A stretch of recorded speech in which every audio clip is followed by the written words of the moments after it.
நிர்மலா சீதாராமனுடன் நயினார் நாகேந்திரன் சந்தித்திருக்கிறார். அண்மை செய்தியாக பார்க்கிறோம். டெல்லியில் மத்திய நிதியமைச்சர் நிர்மலா சீதாராமனுடன் தமிழக பாஜக தலைவர் நயினார் நாகேந்திரன் சந்தித்திருக்கிறார். அண்மை செய்தியாக பார்க்கிறோம்.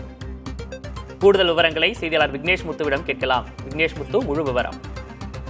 விக்னேஷ், சட்டமன்ற தேர்தலுக்கு பாரதிய ஜனதா கட்சி தயாராகி வரக்கூடிய நிலையில் பாரதிய ஜனதா கட்சியின் தமிழக தலைவர் நயினார் நாகேந்திரன் 2 நாள் பயணமாக இன்று காலை டெல்லி புறப்பட்டு சென்றார்.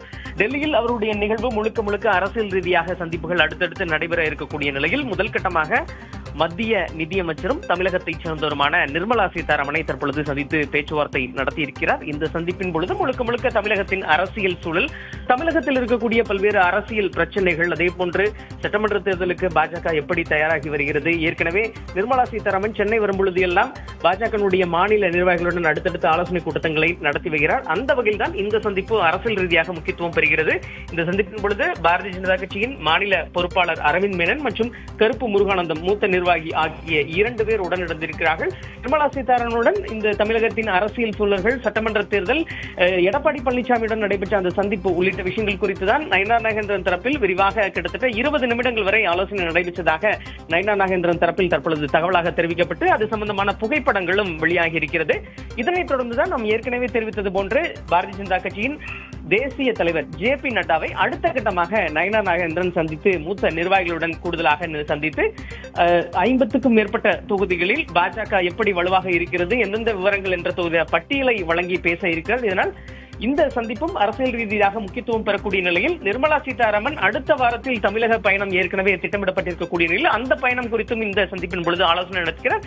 அதனைத் தொடர்ந்து மிக முக்கியமாக அவர் ஏற்கனவே தமிழகம் முழுவதும் சட்டமன்ற தேர்தலுக்காக ஒரு யாத்திரை ஒரு பக்கம் நடைபெற்று வரக்கூடிய நிலையில் அந்த யாத்திரையில் பெறப்பட்டிருக்கக்கூடிய பொதுமக்களிடமிருந்து பெற்றிருந்த மனுக்களையும் நிதியமைச்சரிடம் வழங்கி இந்த மனுக்களுக்கு உடனடியாக மத்திய அரசு தரப்பில் ஒவ்வொரு துறையிலும் என்னென்ன தீர்வு செய்ய முடியுமோ அதனை உடனடியாக செய்யுங்கள் எனவும் வலியுறுத்தியிருக்கிறார். விக்னேஷ் முத்து, இப்போ நயினார் நாகேந்திரனுடைய இந்த டெல்லி பயணத்தை அரசியல் வட்டாரத்தில் எல்லாரும் கூர்ந்து கவனித்து வரக்கூடிய நிலையில நீங்க முன்னாடியே குறிப்பிட்ட மாதிரி வரும் சட்டமன்ற தேர்தலில் தமிழ்நாட்டில் பாஜக போட்டியிட விரும்பக்கூடிய தொகுதிகளின் பட்டியலை JP நட்டாவிடம் கொடுப்பார் அப்படின்றதையும் சொல்லியிருந்தீங்க. இப்போ எந்தெந்த தொகுதியில வலுவாக இருக்கு அப்படின்றதுல நிர்மலா சீதாராமனோட டிஸ்கஸ் பண்ண இப்போ வாய்ப்பு இருக்கு. அதுல நிச்சயமாக நிர்மலா சீதாராமனை பொறுத்தளவு மத்திய நிதியமைச்சராக இருக்கிறார். பாரதிய ஜனதா கட்சியின் உயர்மட்ட குழு, அதாவது தேர்தல் பொறுப்பு குழுவில் டெல்லியில் முக்கியத்துவம் பெறுகிறார். தமிழகத்துக்கு அவர் வரும்பொழுது எல்லாம் சென்னையை பொறுத்தளவு மாநில நிர்வாகிகள் மற்றும் மாவட்ட நிர்வாகிகளிடம் தொடர்ச்சியாக ஆலோசனை நடத்தி அண்ணாமலை நயினாருக்கு இடையே இருந்த அந்த ஒரு பிரச்சனையும், அதே போன்று அண்ணாமலை மற்றும் எடப்பாடி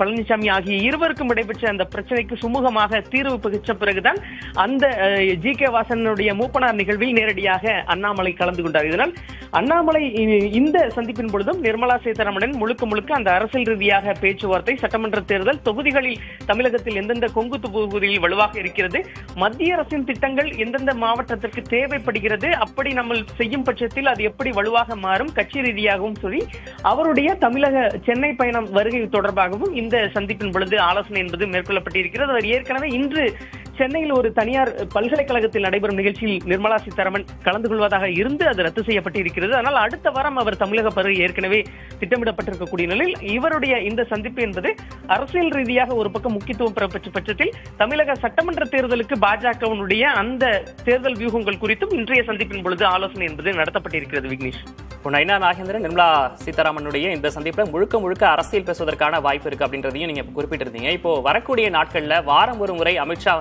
தமிழகம் வருவார் அப்படின்ற ஒரு தகவலும் இருக்கு. இப்ப தலைவர்கள் தொடர்ச்சியாக இங்க கூட்டணி உறுதி செய்வதாக இருக்கட்டும் அல்லது பல்வேறு கட்சி பலப்படுத்துவதாக இருக்கட்டும், அது போன்ற செய்திகளையும் இதுல விவாதிப்பதற்கு வாய்ப்பு இருக்கா?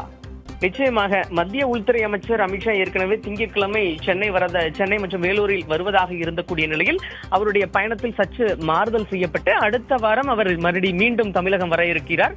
அதனைத் தொடர்ந்து நாம் ஏற்கனவே குறிப்பிட்டது மத்திய நிதியமைச்சர் நிர்மலா சீதாராமன், JP நட்டா உள்ளிட்ட தலைவர்களும் தமிழக பயணை அடுத்தடுத்து நோக்கி இருக்கிறது. ஒரு பக்கம் நாடாளுமன்ற கூட்டத்தொடர் தொடங்குவதால் தான் கூட்டத்தொடர் தற்பொழுது நடைபெற்று வரக்கூடிய நிலையில் அதனால்தான் இவருடைய பயணங்களின் வருகை என்பது தேதி என்பது மாற்றம் செய்யப்பட்டிருக்கிறது. நயினார் நாகேந்திரன் தன்னுடைய அந்த யாத்திரையின் இறுதி நிகழ்வு, அதாவது கடைசி நிகழ்வு அன்று பிரதமர் நரேந்திர மோடி தமிழகம் வருகை தந்து பெரிய அளவில் பிரம்மாண்ட பொதுக்கூட்டத்தை நடத்தி அவருடைய கூட்டணி கட்சி தலைவர்களை ஒருங்கிணைத்து செயல்படுவதற்கு பாஜக ஒரு பக்கம் திட்டமிட்டிருக்கக்கூடிய நிலையில் வரக்கூடிய நாட்களில் நீங்கள் குறிப்பிட்டது போன்று மூத்த தலைவர்கள் மற்றும் நிர்வாகிகள் சென்னையிலேயே முகாமிட்டு பாட்டாளி மக்கள் கட்சி, அதே போன்று தேமுதிக உள்ளிட்ட கட்சிகளின் தலைவர்களை சந்தித்து கூட்டணியில் இணைவதற்கு சம்பந்தமாக அந்த பேச்சுவார்த்தையும் நடத்தப்பட இருக்கிறார்கள். ஏற்கனவே பாட்டாளி மக்கள் கட்சி தலைவர் அன்புமணி ராமதாஸை பாஜகனுடைய தேர்தல் பொறுப்பாளர்கள் சென்னையில் ஏற்கனவே சந்தித்து பேசிவிட்டார்கள். அதன் தொடர்ச்சியாக வரக்கூடிய நாட்களிலும் இந்த சந்திப்பு தொடர்ந்து ஒரு பக்கம் தமிழகத்தில் பாஜக இந்த தேர்தலை தீவிரமாக பணியாற்றுவதற்கான நடவடிக்கையை பாஜக தேசிய தலைமை ஒரு பக்கம் திட்டமிட்டிருக்கிறது. விக்னேஷ், அடுத்தடுத்த விவரங்களுக்காக மீண்டும் தொடர்பு கொள்கிறோம். தற்போதைய விவரங்களுக்கு நன்றி விக்னேஷ் முத்து.